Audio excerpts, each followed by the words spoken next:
Assalamualaikum warahmatullahi wabarakatuh. Selamat datang di video pembelajaran fikih muamalah. Di era modern ini, berbagai bentuk kerjasama dalam dunia usaha semakin dibutuhkan, terutama yang sesuai dengan prinsip-prinsip Islam. Nah, dalam video kali ini kita akan membahas beragam akad kerjasama dalam muamalah yang tidak hanya adil dan saling menguntungkan, tapi juga bebas dari unsur riba dan ketidakjelasan, yaitu musyarakah, mudharabah, dan muzara'ah. Ketiganya merupakan akad yang sangat relevan untuk membangun ekonomi umat secara adil dan juga berkah. Apa sih itu musyarakah? Musyarakah berasal dari kata asyirkah yang berarti perkongsian ataupun kemitraan. Secara istilah, musyarakah adalah akad kerjasama antara dua pihak ataupun lebih yang masing-masing memberikan kontribusi modal ke dalam suatu usaha bersama, dengan pembagian keuntungan berdasarkan kesepakatan dan kerugian berdasarkan porsi modal. Lalu, dasar hukum musyarakah terdapat dalam Al-Quran surah Shad ayat 24.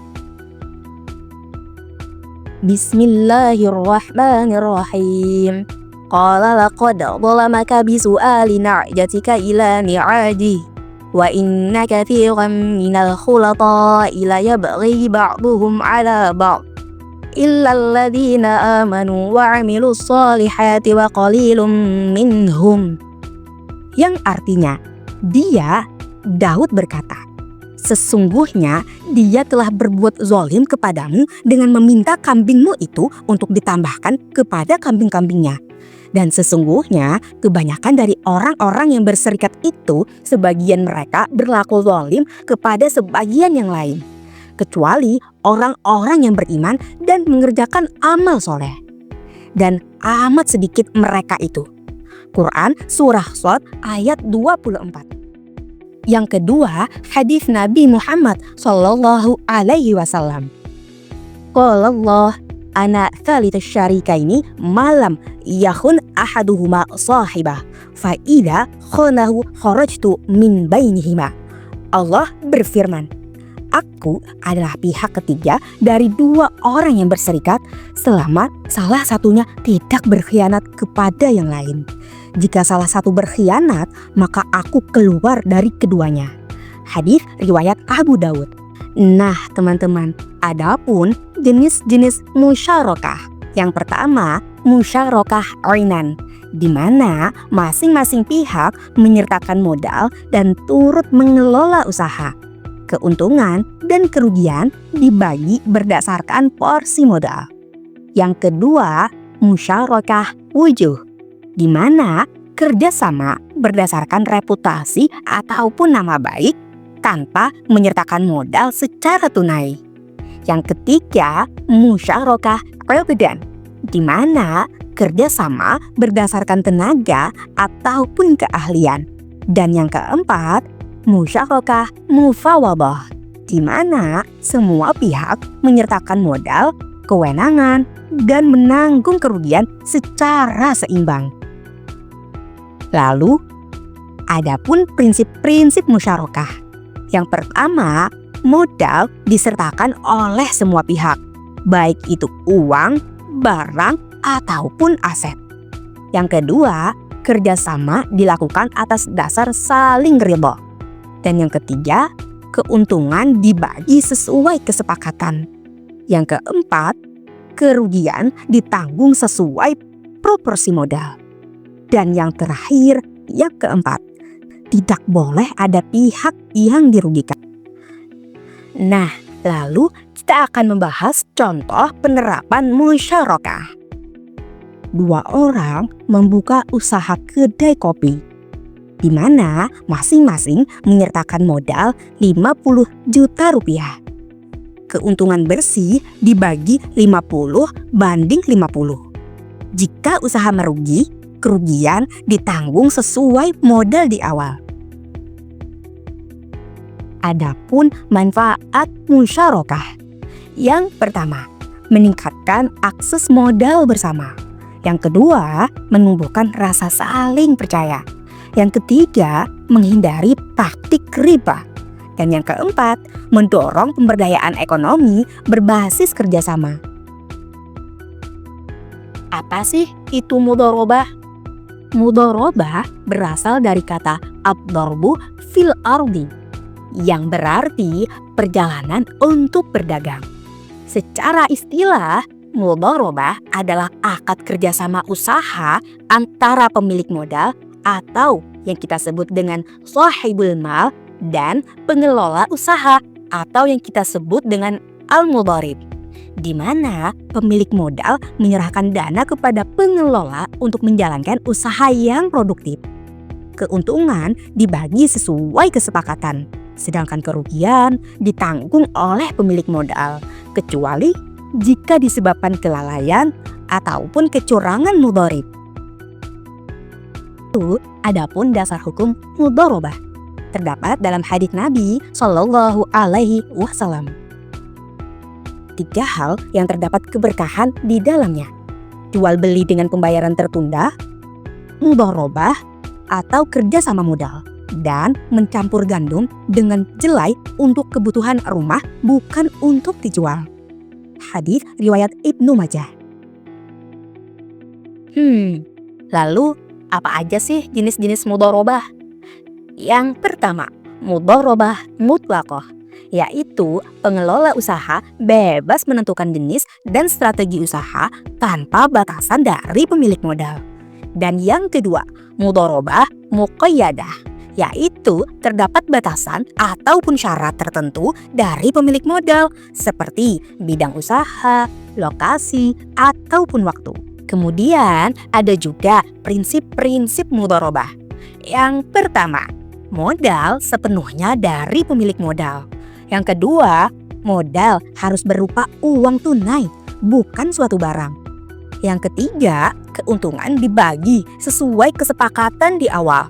Yang keempat, kerugian ditanggung oleh pemilik modal, kecuali karena kelalaian ataupun kecurangan pengelola. Dan yang kelima, yang terakhir, tidak ada jaminan pengembalian modal dari mudharib. Nah, adapun contoh penerapan mudharabah. Seorang pemilik modal memberikan 100 juta rupiah kepada pengusaha catering atau kita sebut mudharib. Keuntungan bersih dibagi 70% untuk pemilik modal dan 30% untuk pengelola. Lalu, adapun keunggulan mudharabah. Yang pertama, memberikan peluang wirausaha bagi yang tidak memiliki modal. Yang kedua, mendorong kemitraan yang adil. Yang ketiga, menghindari riba. Dan yang keempat, yang terakhir, memanfaatkan dana menganggur untuk kegiatan yang produktif. Apa ya muzara'ah itu? Muzara'ah berasal dari kata az-zar'u yang berarti menanam. Secara istilah, muzara'ah adalah akad kerjasama pertanian antara pemilik lahan dan penggarap, di mana pemilik lahan menyediakan tanah, sementara penggarap mengelola dan menanami. Hasil panen akan dibagi berdasarkan kesepakatan di awal. Lalu ada pula dasar hukum muzara'ah. Terdapat dalam hadis Nabi Shallallahu Alaihi Wasallam. An Ibni Umar anna Rasulullah Shallallahu Alaihi Wasallam amala ahla Khaybar bi syatri ma yakhruju minha min zar'i aw thamarin. Rasulullah Shallallahu Alaihi Wasallam bekerja sama dengan penduduk Khaybar atas dasar setengah dari hasil panen berupa tanaman atau buah-buahan. Hadis riwayat Bukhari. Lalu adapun prinsip-prinsip muzara'ah. Yang pertama, lahan disediakan oleh pemilik tanah. Yang kedua, tenaga kerja dan pengelolaan oleh penggarap.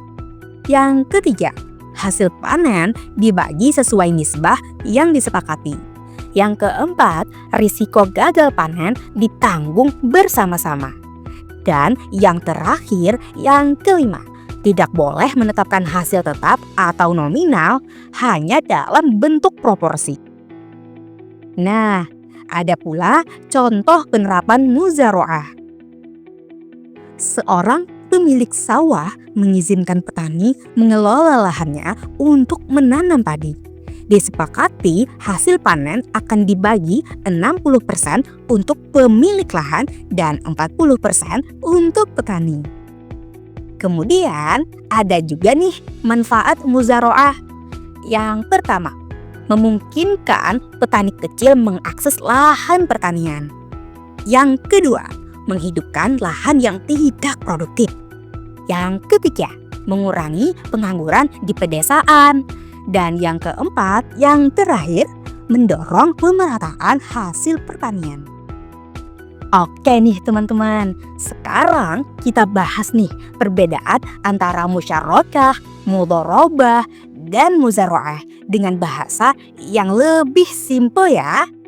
Musyarakah itu kerjasama antara beberapa orang yang sama-sama menyetor modalnya. Terus keuntungan dan kerugiannya dibagi sesuai modal masing-masing. Mereka juga bisa sama-sama ikut mengelola usahanya loh. Kalau mudharabah, hanya pemilik modal yang menyetor uangnya. Sementara si pengelola usaha yang jalanin bisnisnya. Keuntungan dibagi sesuai kesepakatan. Tapi kalau rugi, yang tanggung biasanya pemilik modal, kecuali si pengelola yang lalai. Nah, muzaroah ini khusus buat pertanian. Pemilik lahan sediain tanahnya. Si petani yang nanam dan ngurusin tanamannya. Hasil panen dibagi sesuai kesepakatan. Dan risiko gagal panen biasanya ditanggung bareng-bareng. Gampang kan? Jadi tiap akad punya cara yang berbeda dalam nyetor modal, ngelola usaha, dan jenis usahanya. Semuanya tetap sesuai aturan Islam dan saling menguntungkan. Nah teman-teman, itu tadi penjelasan lengkap tentang akad musyarakah, mudharabah, dan muzaroah. Semoga kita semua makin paham ya gimana cara kerjasama yang adil dan berkah menurut Islam. Jangan lupa praktikkan ilmu ini ya dalam kehidupan sehari-hari supaya ekonomi kita makin kuat dan sesuai syariah. Terima kasih teman-teman semua yang sudah menonton. Sampai jumpa di video selanjutnya. Wassalamualaikum warahmatullahi wabarakatuh.